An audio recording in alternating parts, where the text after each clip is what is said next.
Last time we left off right before Ricky opened up about his truth at Sean Cody. Now in part 2, the wait is over and things get real. Here's From Homeroom to Hardcore, part 2. I was so shook from that whole situation Yeah. that I completely left the industry after that. After that scene. We stayed in Spain, I think 8 days after that or something. I had an awakening. And the whole time we were just drinking way too much, and he was just like crying about everything, like just having an existential crisis. It seemed like he just because I had put so much of myself into this career that I felt like was going nowhere, or like the pinnacle of my career. I was this scene that I was doing in Spain was supposed to like open so many doors for me, and I thought that it was just going to close them all because of what happened on set. And I'm just really hard on myself, I think. Is that because you come to offset or okay? Yeah. That, and because of the way that they treated me afterwards. Yeah, the How directors did they treat you? They made me feel like I was not good enough. They made me feel like I didn't deserve to be there. They definitely like made it like they had words that about like he wasn't worth his rate. Yeah. Which I had fought so hard to get in that whole scene. Yeah. So let's clip back to like how I got to where I was getting paid that much. Yeah. During the pandemic, right before the pandemic, I was already wanting to leave Sean Cody, and when George Floyd died, they needed a person of color, to be the face of the brand. Because Sean Cody is known to be a white brand. And They're known their fans are very racist. Yeah, they're very racist, and I received a lot of death threats. So I know the racism behind. Yeah, while being in Sean Cody, my whole career with Sean Cody, I received a lot of death threats. I received a lot of messages talking about how I'm forcing him to be in this relationship. All of this stuff. I got a lot of messages from the Sean Cody fans saying that I should just be with another beautiful blue-eyed white boy with blonde hair. Wow. And other people would tell me, and then on the opposite of that, people would say that I'm just using him as my token POC, and then other people would say that I need to get rid of the monkey and things like that. Yeah, it was bad. It was really bad, and I honestly felt like shit a lot of the time. So I wanted to leave that brand. I wanted to go to a brand that would support me. Being Latino, me being Mexican, like I wanted a brand that would like really appreciate that. And so when George Floyd died, they needed somebody to stick with a brand that was going to be the face, and they wanted me to be that face. And I wasn't interested in it. Were you the only I was the only brown person at the time that was receiving a standard rate that was exclusive with them. And I was not comfortable with that. I booked myself. I paid for my own flight to go to New York to work with Cocky Boys because I booked a film with them. And I told them, you don't even have to pay for me to get there. I'll get myself there. Like, that's how serious I was about crossing over to a different brand. Yeah. And en route to New York to film, Sean Cody, or the company that owns Sean Cody, had reached out to Cocky Boys and threatened to sue them because I was exclusive, even though I wasn't, because a year before all that, I asked for an exclusive contract and I asked for a raise. And they told me that I should feel lucky to be at the brand and that I didn't deserve a raise. That the only reason that I was with the brand was because of him. Yeah. And so I did a whole year of being like, okay, whatever, I just need to find my out. Yeah. And my out was going to the Gay Vienna and meeting all those industry people. And so anyway, they took that scene away from me at Cocky Boys, and I got really pissed, and I started to like draft this message that I was going to, because I hadn't had a statement about the George Floyd incident. A lot of people, I don't know if you remember the time, but like a lot of people in porn on Twitter were calling out studios, and they were calling out directors and producers. And we were like, okay, well, we definitely have a story about that. And so he drafted a whole letter. I drafted a whole letter. It was suppressed. And then I ended up going into negotiations with them about how we're going to change the brand. I didn't want to have me just get a bunch of money. I wanted them to actually change things. So they created a division for equality and inclusion. Diversity, basically like DEI is what I was asking for, and they created a whole division of the company. Not just for Sean Cody, but for the company that owned all of those studios. So men.com. And that was a part of my deal. Was the only way that I was going to do it was if they did that. And they honored it. I had a person that I spoke to that was above all of the casting people that was with the corporation, that I would go straight to the corporation to talk to. So it felt good, and I got up there. So then, like, I did all of that work, right? Yeah. And I had my my letter suppressed, my voice basically suppressed. And then I'm here in Spain doing this shoot, and this happens, and I'm made to feel like I'm not worth my rate again. And it just fucking broke me. I was doing way too many drugs at the time, and I was drinking too much alcohol. Mm-hmm. And it was just a perfect storm of events to kick me out of the industry. Yeah, after that Spain trip, you had a men.com. I did one more scene, and then it was it. Yeah, and so you're like, oh, I'll just do this men.com. Because we were crossing over to men.com and other studios within the family of Sean Cody, and and that was his one time to see if he wanted to do that, and then he was like, no. They still didn't treat him very well. They still didn't treat me well, and I definitely felt like my mental health was in crisis, and I decided to like take care of my mental health more than anything else, you know. Yeah. And I did. I worked with some counselors, but also soul searching. I went home to Idaho. I moved back in with my mom. Her and I had a lot of amazing conversations that I will never forget, because she told me a lot about my family. That I think that a lot of my drug abuse and my alcohol abuse stemmed from not knowing where I came from. Yeah. Because I don't know my father. He's never been in my life, and I don't know the history of my people because my mom was always shafted in our family. So I never got a history of our family, and having those moments with my mom, cooking dinner with her every night. We actually had some beautiful conversations about where I came from. And I think that's why I go so hard for Latino rights now, and why I'm so Mexican, and I try to present so Mexican, because I'm so proud of my heritage. Because it was taken away from me for so long. So it really centered you going back to Idaho. Yeah, it really did. And was it only you that went back? Yes. Yeah, we had a lease in Vegas that wasn't out until June, but he couldn't make money in Vegas because the process of transferring his license to Nevada was really long. We found out. Especially because of the trouble that I got into with the cops. Yeah, so that was still the background check was still affecting me. Which should have been completely expunged because he got. How long ago was that from? From then it was 16 to 20, so 4 years. Yeah. 4 years later, it was still affecting me. That's so crazy. We just figured it'd be best for him to go back and for me to travel back and forth. And we were having a rocky time in our relationship, I think because of my resentment of him staying in the industry and me having to get kicked out, you know, and like seeing how well he was treated and how much like work he was getting and how much more money he was getting. Like I was getting all the things that he expected would happen to him after Spain. Like, okay, all these directors are going to want to work with me and all these people are going to see my value, but What's crazy is that like this scene was like, it was award winning basically. It was. And, like it. Did you win an award? Yeah, we both got two. So why didn't that like? I don't understand why it wouldn't transfer into like more opportunity. Like you were at the top of your game, basically. I know. It just didn't feel like that. The directors just didn't value him enough. I think that there was a place for him with the fans and with like maybe certain directors would have seen it and like eventually wanted to work with him, but immediately the ones that we were working with were like the ones that saw him in Spain were upset about him coming off camera. I thought that was super amateur, I guess. Is it really that the end of your career if you do that? Yes. It is for a brown person, I think. That is it'd be fine crazy. if I did it, probably, but yeah. It was a lot for him. It was terrible. Then the other ones that we were working with in San Diego, one of them, the main one that we loved working with, had gotten fired because he was making too much. Like my allies were all like taken out of the industry. So we were working with the other ones who just. So these are all just new people. Yeah. That didn't have my back, like the people that I came up with, and didn't know my struggle, like the people that I came up with. And they were all about just the money and cutting cost of corporation.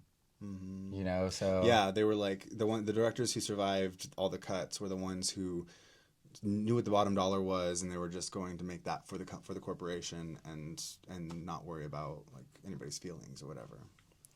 So, but thankfully, I had a degree before I went into the industry. I never needed the industry. The industry needed me, girl. Like it needed me bad because like there was no representation for Mexicans. Yeah, like we had Boomer Banks. Yeah, but that was he Boomer also Banks. was not treated well. Yeah, and we had Armand Rizzo, but he was not treated well. Not paid. He was underpaid. Like there's underrecognized. Like, and he was a problem because he spoke about how underrecognized Latinos were, and so when I came into porn, Armand Rizzo was already like being blacklisted or blackballed because he was speaking out on the atrocities. Yeah. And it just like continued, but I feel like I I just feel so fortunate that I've been the type of person that's always prepared for the next thing in life. Yeah. Like I don't ever put all of my eggs into one basket. Yeah, and so I found out that I guess I relearned how much I loved being a dental hygienist, like how much it fulfills my soul.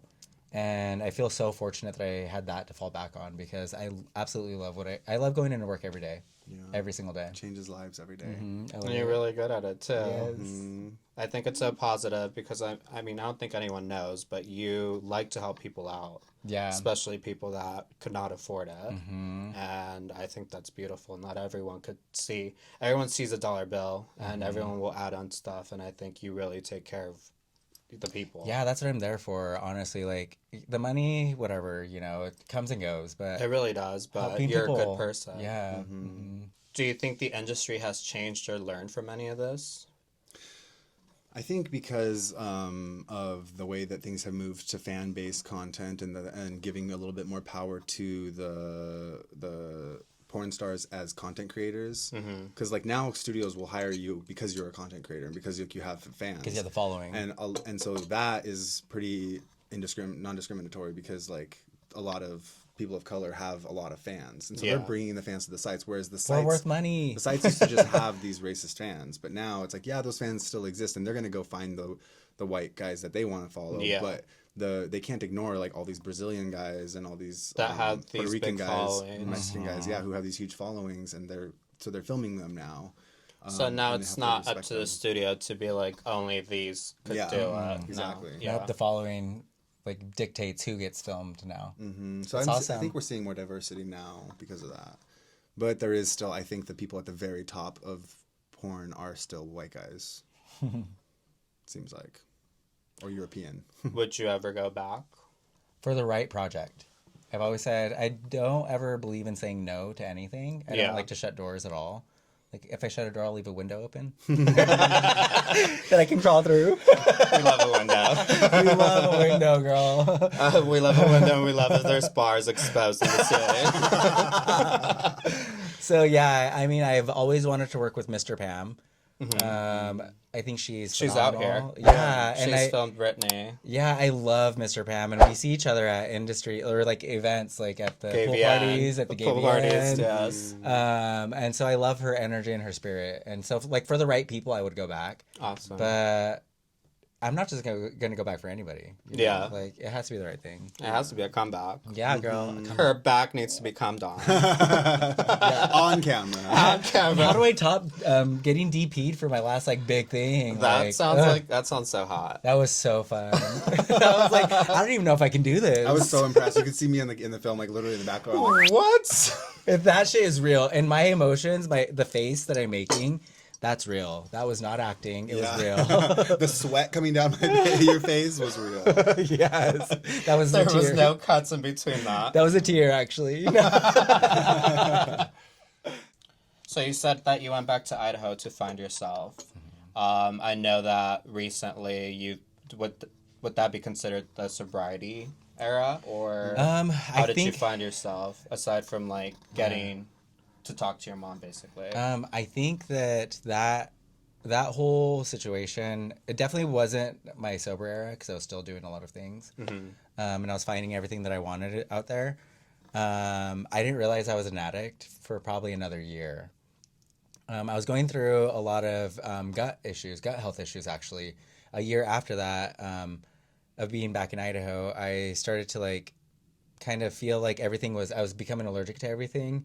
And then I was starting to throw up every morning, and it was even when I wasn't drinking.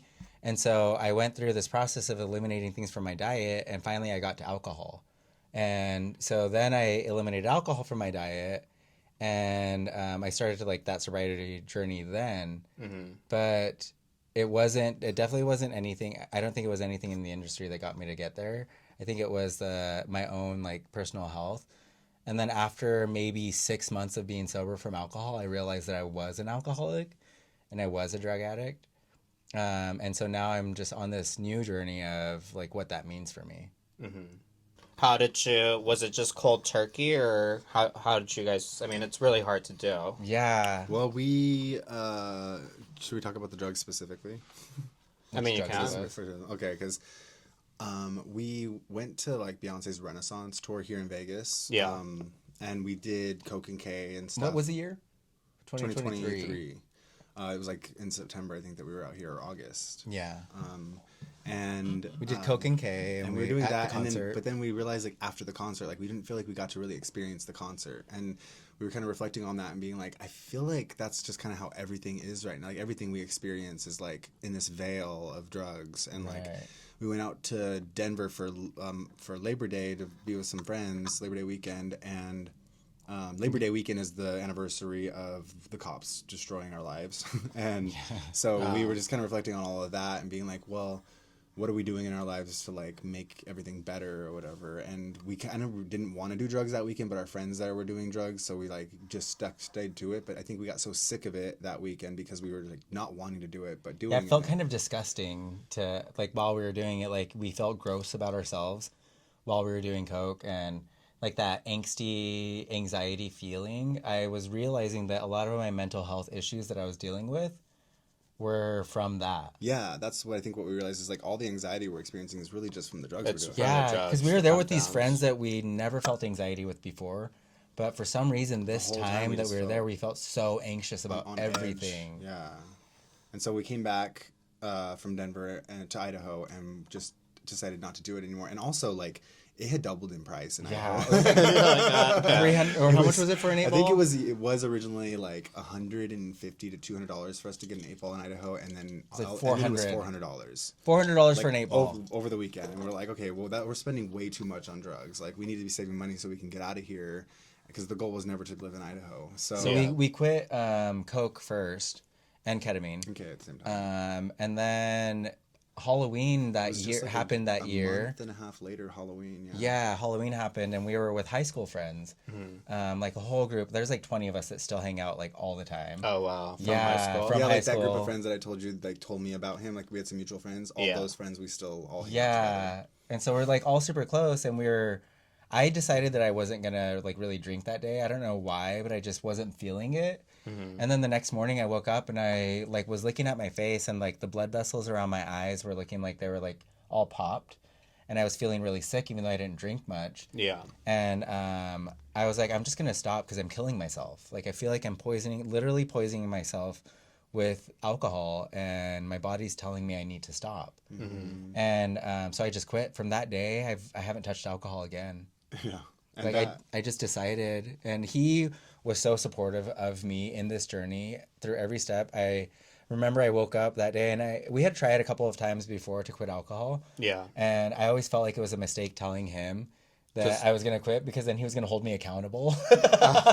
And he is. He's which is good. He's an accountability coach, and he's so amazing at it. I have a lot of willpower. If I say I'm he going to do something, I can does. just do it. And I am like, no, I don't want to do that anymore. I want to quit. Yeah. And then if someone like offers you a drink, okay, we'll twist my arm. Yeah.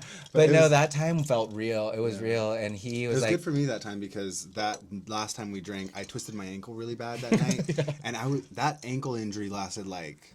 longer than I've twisted my ankles a lot because I play soccer, but that one lasted like 4 months. Oh wow! And so like it was a constant reminder of like don't drink, because you're just gonna fuck yourself up.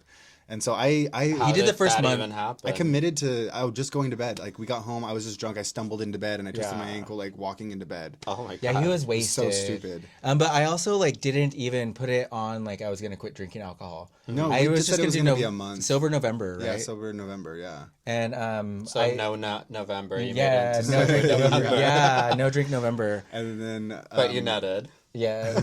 But then when the month was over, he continued it, and I was like, well, it's the holidays, so I'm gonna have some drinks at the holidays. In December. And so I did. I had like a drink for Thanksgiving. I had like 2 drinks on Christmas, and then since then I've just been like that for like a person's birthday or something. I'll have a drink or 2 drinks. But I've never felt like it like makes me want to drink more. In fact, if anything, like I have a couple of drinks and I'm like, well, that was dumb because I don't want to drink anymore, and now I'm like not buzzed, and I just have and now you're just in the weird limbo. Yeah. And I am a nothing or a full bottle type of girl. Yeah. Like we were at the height of our drinking phase. We were finishing off a whole liter of Casamigos together. We would do that just on a Thursday. On a Thursday night, girl. Yeah. And an like, 8-ball. Sometimes aiming to go. No, we're just sitting down watching Real Housewives of like Beverly Hills or something. Not even going out with friends or anything. Playing video games. We would play a lot of Mario Kart and stuff. Just us two. But we like I would come pick him up from work and I would get a bottle of Casamigos and like 2 little shot glasses because I would know that he wants a shot right after work, you know. Right in the car. We'd be driving home like having a shot, like celebrating. Oh, it's Thursday. Or drinking a michelada on the way home. Driving. Yeah. And I thought it was so sweet. I was like, oh, my dad used to do this. Like, no, my dad's an alcoholic. Yeah, like all that nostalgia of like just growing up in families that drink alcohol. You just think like, oh yeah, this is normal. It's so normal, especially in Latino families. Like I grew up, my first drink was when I was 13 with my grandfather to become a man. And from then on, it was just like I could have beer. Well, it's more like it's cute, like little kids drinking. Like, oh, look at him! Oh my god, he's making that face. Yeah. And then in high school, I could have a beer at the dinner table. Like that was just like a normal thing in my life, you know. So I've been drinking basically my whole life, and I remember probably 6 months into sobriety, I decided it was going to be a lifetime thing for me because I realized that I cannot just have one drink. And I felt like my mental health was at jeopardy because I was feeling so good. Anxiety was gone 6 months after drinking alcohol. Anxiety was gone, inflammation in my body. I wasn't throwing up anymore. I didn't have heartburn every day. Like all these things were positive. So I felt like if I did one drink, it was going to be out the window. It was going to mess everything up. And the Coke. The Coke was a huge thing. Yeah. And then we were California sober for... What was that? I guess like a year and a half. Mm-hmm. And now we're sober, like no weed. The California sober thing was like we never thought we'd quit weed. Like, it was a part of my identity. Also, when we drank, we smoked less weed. Like we smoked weed pretty much every day, but like just like once or twice a day. But then like when we moved back to Vegas, we started smoking like we were on the days off. We would smoke like start with a blunt. We'd start with every day with a blunt. And then we would smoke like 6 or 7 joints that whole day. And then a couple of bowls. A couple bong hits. But then on days off, it would be like right when he gets off work. Days on work, right when he gets off work, I would have like a joint ready for him or a blunt. In the car, we would smoke again. In the car on the way home. My dad did and then smoke 2 more joints at least before bed, and then like an indica before bed. It helped us for sleep. You know? But what we realized is that like after the month of being sober from weed, like first of all we went through night sweats. Crazy. So we got sober from weed because I went to Turkey and I couldn't smoke weed in Turkey. The country, not the food. That's a poultry. But I couldn't smoke weed, and I was having crazy night sweats the whole time, and then intense dreams. He thought it was the blankets that he was in. I thought it was. I was like, God, these fucking duvets that they have everywhere, like they're so heavy. And I didn't know what it was. And then I came home, and then I was still sweating a lot. So I told him before I came home, I was like, hey, I just had like a week of no weed, and I haven't had a week of no weed in like 12 years. Yeah. So let's roll with that. I want to see if I can do at least a month. I immediately agreed to it because I thought back to like his. So you're the one that wanted to stop smoking. Yeah. And I knew that I had the problem with weed. I didn't know if he had a problem with it. I just knew that I've tried quitting so many times and I could never do it. I couldn't even go 2 days. Mm-hmm. So when I had that whole week, I was like, okay, I'm going to use this momentum. Yeah, I immediately agreed though because I looked back to like when he helped me get sober from alcohol. Mm-hmm. Like if I didn't have him there with me to help me be accountable, I don't think I would have been okay with quitting alcohol. Like if I was just drinking in the house, like good job, babe. Good job for you. I think that was. I guess I'll take your shot. Yeah, right. Shot for me, shot for you, for me. But yeah, so immediately I was just like, yeah, let's do it. Let's fucking quit weed. I'll just do it for a month with you. Mm-hmm. And then it turned into like those first 3 weeks were such bad withdrawals that I don't want to go through them again. We don't want to go through. Like I was traumatized. Yeah. How bad was it? Besides the night sweats were bad, but then like the vivid dreams. And the vivid dreams were crazy. We're still dealing with that 6 weeks later. But still that. After the 2-week mark, it was like when depression and anxiety set in. Oh my gosh, yeah. Like the anxiety of like, what do I do? Like you feel like you want to smoke something or do something, but like you don't have anything to do, so you like kind of just like scroll on your phone, like obnoxiously, and then getting more anxiety, and then you get depressed, and then sometimes you wake up and you're just like, wow, what is life? Life is just so shitty. And then we're going through like Trump's second term, and so it's always already depressing enough, and you don't have weed to turn to make it better. But honestly, the weed never really made it better. It just kind of numbed it. It just numbed it. Yeah. Numbed it to and so I think we started to feel things that we hadn't felt before, and then it's just like or that we hadn't been dealing with. We also started taking our shoes off and putting our feet in grass. Yeah. Oh, really? Just getting like really grounded with earth and nature and breathing more, going through like yoga. And we had to really get into, like, we've always done yoga, but like we had to really dive deep into meditation. Like meditation, the meditation aspect of it. And for me, meditation has always felt like it has to be like sitting on the floor, like concentrating on something. Mm-hmm. But for me, meditation can be cleaning sometimes, you know, like my mind is just completely gone and I'm just doing things with my hands and my body feels like it's at peace. Just keeping yourself occupied. Yeah, keeping myself occupied, but also like just doing things that like are mindless because I can like get lost in my thought. Yeah.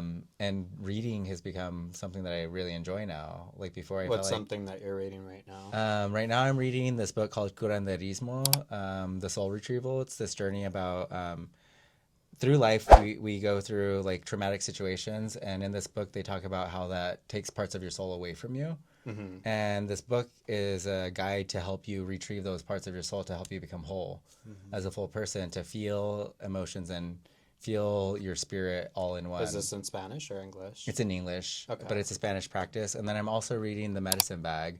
It's a really good one about like curanderismo and shaman work and stuff, which I'm getting really spiritual. Now the spiritual journey just kind of naturally has come to me through the conversations with my mom. Mm-hmm. I found out that there are 2 curanderos in my family that did work with people and helped relieve a lot of different like shaman work to help them with their soul. So and maybe that's how even with your patient treatment. Yeah, I think I just have. Yeah, I think it goes back to my family. Yeah, so I'm getting into it. Now you connected. Yes, I'm fully connected with my spirit. Yeah, I love that.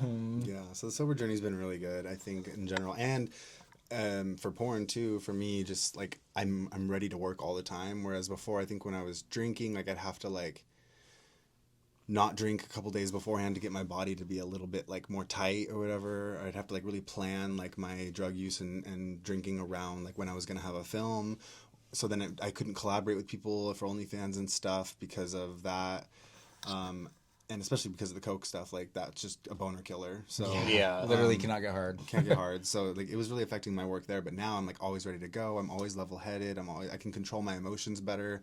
So it's not like I have to feel ready to do it. I can. So like you're putting something on. Yeah, I can put myself into the mood of doing the job, and you're actually there. Yeah, exactly. Present. It's so much better. I think, that's the biggest thing. Yeah, being present is so amazing. Like, present in our mid-30s. Yeah, I know. I wonder who I was in my early 20s. I know. Mid-20s. Actually, early 20s, I was on this spiritual journey, and then I found drugs and alcohol, like, after porn. Through porn. I mean, I feel like your 20s are definitely, like, have fun and stuff. Yeah. And, I feel like 30s, it's like kind of figure stuff out. Because, I don't know about you guys, but there's time's ticking. Yeah. And we're not getting younger. I feel like literally we have gotten younger since we stopped drinking. Oh, that's it. I feel the inflammation is all gone. The inflammation's gone. Your skin is a lot better. Especially here out in Vegas. Yeah. Like, it's so dry out here, and already you're drinking. Like, I have a triple threat because I have Ozempic working against me. I have the drinking, and I live in the desert, so I am dehydrated. But you've been sober for a while too, right? I've been sober for a while too. And honestly, it kind of helps when you guys are sober too, because then I don't feel inclined to.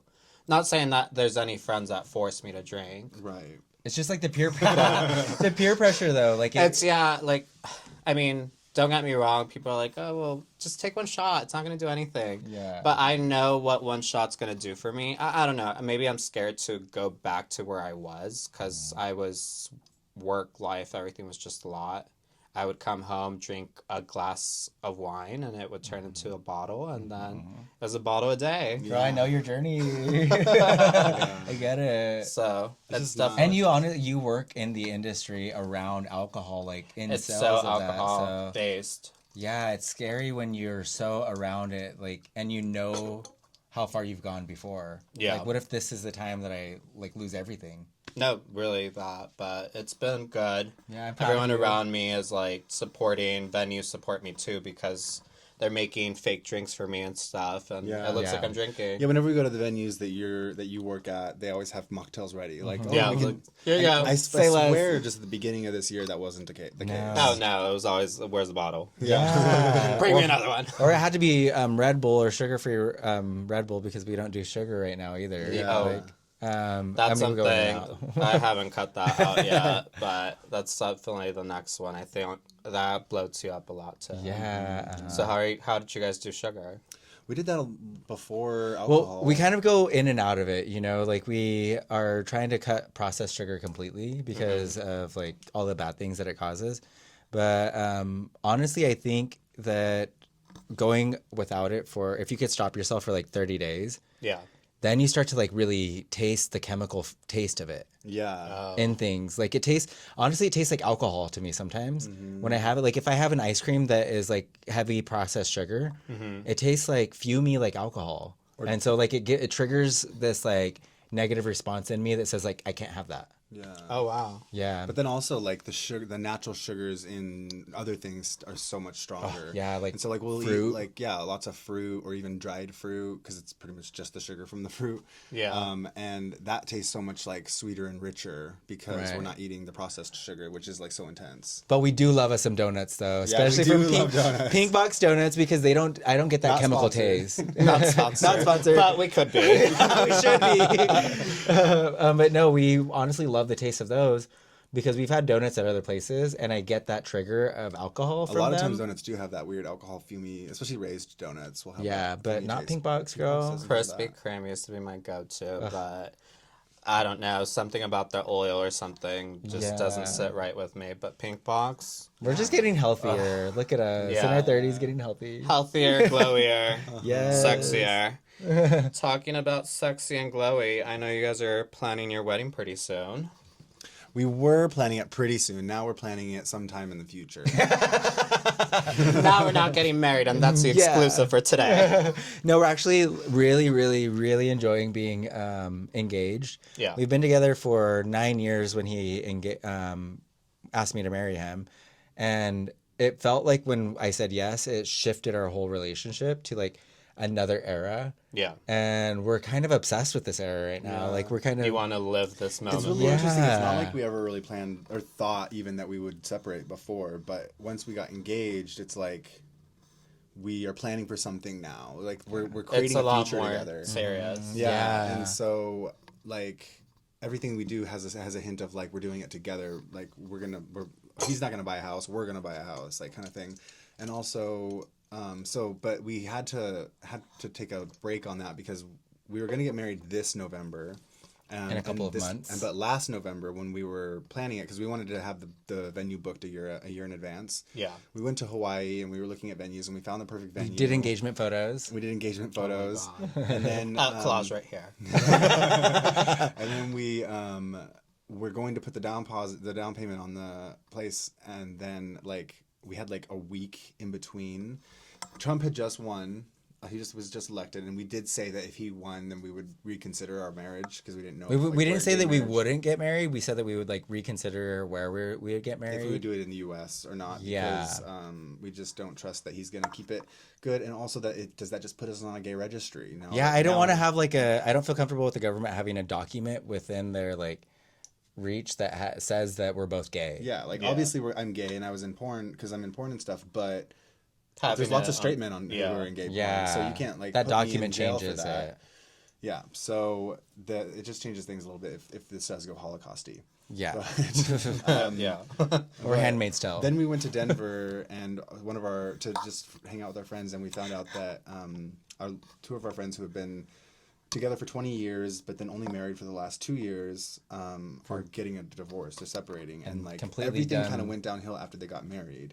And we just thought, like, I know it wasn't the marriage that caused the downfall, but I feel like there was a lot of lack of preparation for the marriage that I think caused it. They didn't do the proper counseling or the mental health work that it takes to like individually and together decide that everything you do now is together. Like your bank accounts are together, your life is like tied to the other person legally.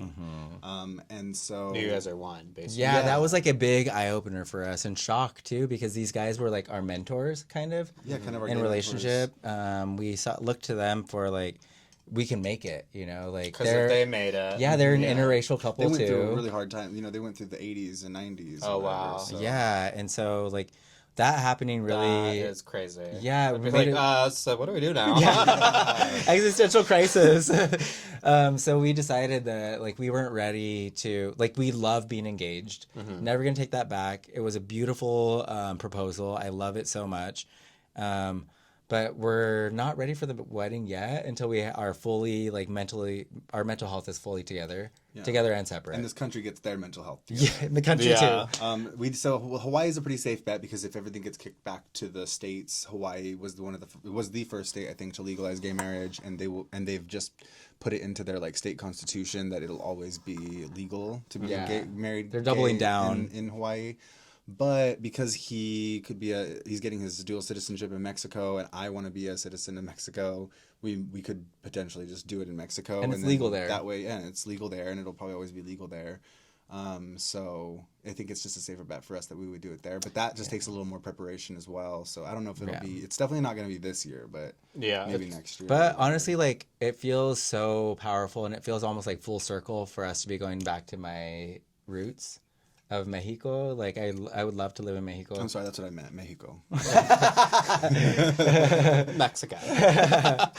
But yeah, I would love to go back to Mexico, and like that, having our wedding be there would be like even more meaningful for me. Is beautiful. Yeah, like the whole town would be involved. Like everybody's grandma can be invited. But I don't know. I grew up with telenovelas. And telenovelas, they would have like the Mexican like weddings with a huge long train dress, like kind of like how Thalia got married, and it was a long train.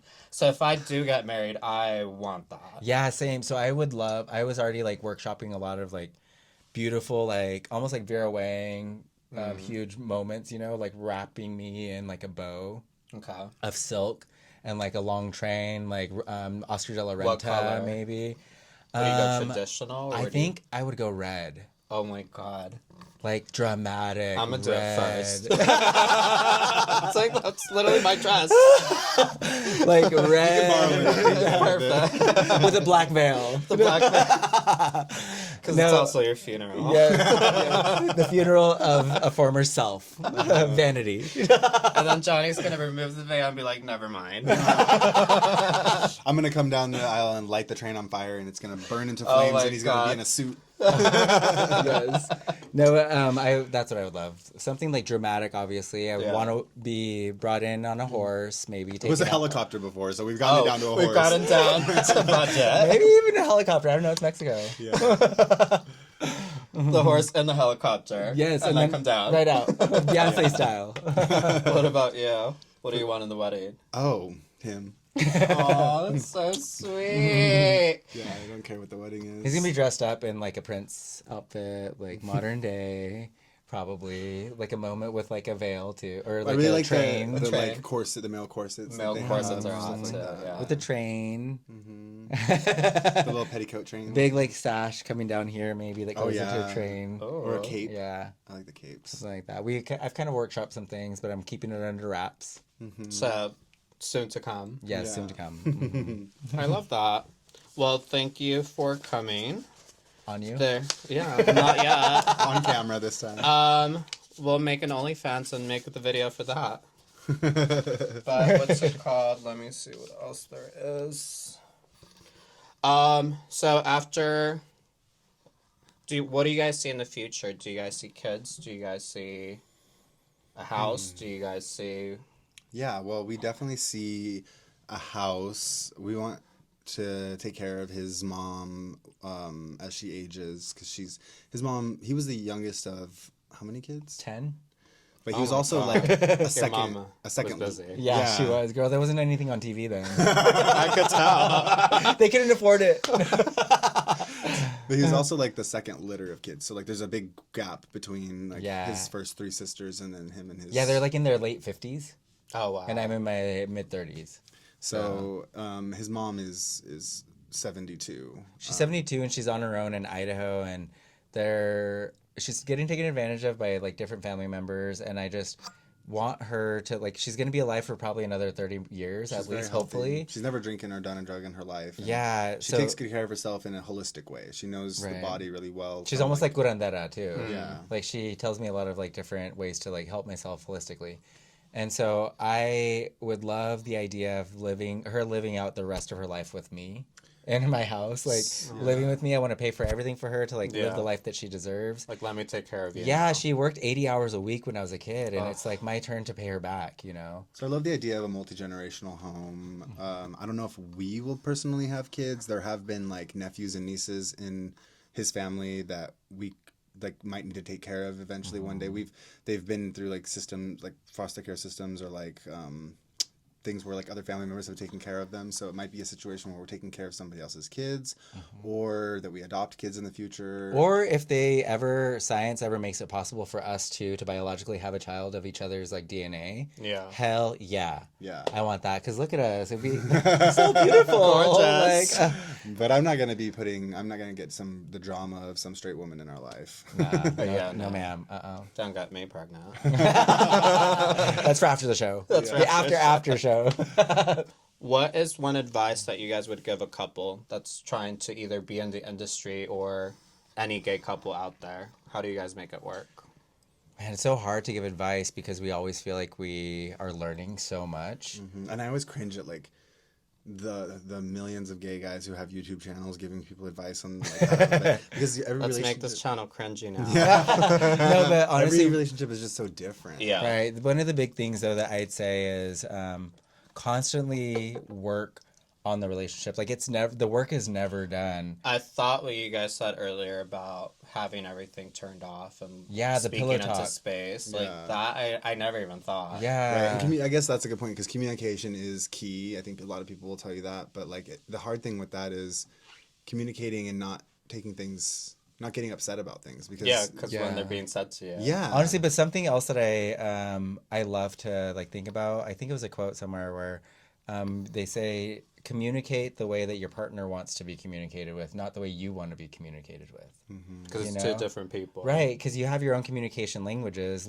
Communicate in their language, because you can't communicate in your language because that's the way that you learn, but you have to like get onto their level. So, and also understand when they're saying something and if it's coming from a place of hurt, because like we don't always like, we're not blaming each other for things, but we're saying things and it feels like I'm being blamed, but I have to recognize that that's him being hurt, not me, not like him being mad at me. Right. Don't take it so personal all the time. Yeah, I think that's where a lot of couples get into trouble, is they just take things so personal and they think that like everything is an attack. And I feel it. I mean, we do take them as attacks all the time, but we have to constantly communicate with each other that that's not what I mean. I'm not attacking you. Yeah. I'm telling you. I'm just saying. That's my opinion. And then just growing together and not separately. Like, I think it's easy for us because we really like do everything together. We shop together, we cook together, we clean together, we do sober journey together. But I think a lot of people live their lives pretty separately from their partners. They have friends and like events, activities, and stuff that they do on their own. Which is great. And they expect their partner to do these things at home, and they do these other things at home, and that's I think it's okay to have like separate things, but just remember, you got to bring it back. Yeah, you have to. Because you're in this world together. Yeah. Nobody else is going to be in this world together with you like your partner is. And if they aren't, maybe it's not the right relationship for you. Yeah. Like, maybe they're not ready. Yeah, don't make things fit into a box that they're not supposed to, you know? Yeah. I'm a poet. But then... Write a book. I should. Another thing we talk about a lot, too, is not giving up on the relationship, because like it's so easy. We always go back to that moment we told you about, that we saw each other in the bar and there was that really just like connection, sparking moment, that connection, and like we just don't think that happens a lot, and so we always remember, like, just preserve that as much as you can. Like, okay, yeah, maybe you've gone astray and like you two are in a different place right now, or maybe you're really mad right now. It feels like you should just separate because you can and it's easy, but like it's always going to be easy to just separate, and it obviously like that hurts and you cry for a while, but then you move on and you meet somebody else, and you can do that. But you can also choose to just work on this relationship and make it the best that you can have. And then it's always going to end up being better than what you go look for. Right. Yeah, because you're going to have to start at zero. Yeah, exactly. And it's never going to be easy. And sometimes it's not even what you guys felt in the beginning. Right, yeah. And learn they're crazy again. Yeah. Like another person's crazy. And she's already crazy as it is. Yeah. It's so exhausting. It's so exhausting. I know, girl. You see me without my wig. We can right now. But thank you for coming on. Thank you for trusting me with everything, and I appreciate you guys being here and being my first interview. Yeah. Is there anywhere where people could follow you? You can follow Johnny at Johnny Donovan with 3 N's on X, or Johnny Donovan Real on Instagram, OnlyFans, and Blue Sky. What about you, Ricky? You can follow me on Instagram, Mr_Donovan. I just deleted my X account because of obvious reasons. But I also have an OnlyFans still. It's called at Ricky Creams. At Ricky Creams. And he also fist. Soon to come. Is there any new big projects that are coming up this year? I mean, I'm working a lot with. I've always wanted to work with this company called Disruptive. They're a film production crew under ASG Max, which is like next door and stuff.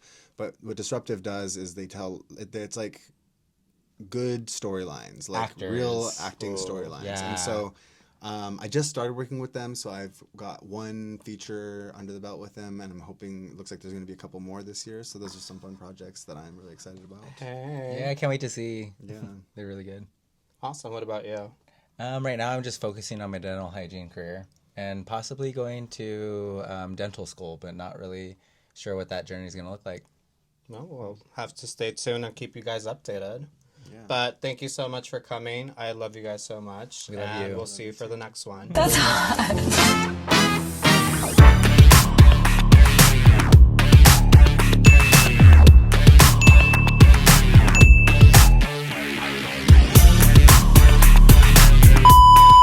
What was my other job? I had 3 jobs. Oh, modeling. You're doing fitness modeling. Yeah. We just forgot that one. Yeah. I was a model. In front of the camera. Fitness modeling. Oh, yeah. I was in Costco ads. Yeah. I was in Costco. You were in Costco ads? Yeah. Oh on treadmills. On all the treadmills and if you go to any gym, there's usually like Free Motion or Matrix equipment and stuff, or Nordic Track, Weeder equipment, all that stuff. I've modeled for all of those brands. He has really good running form. Yes, I'm always like on the boxes. I'm going to go ahead and put them all right here. Yeah. We're going to do like a little montage in between here. That's hot.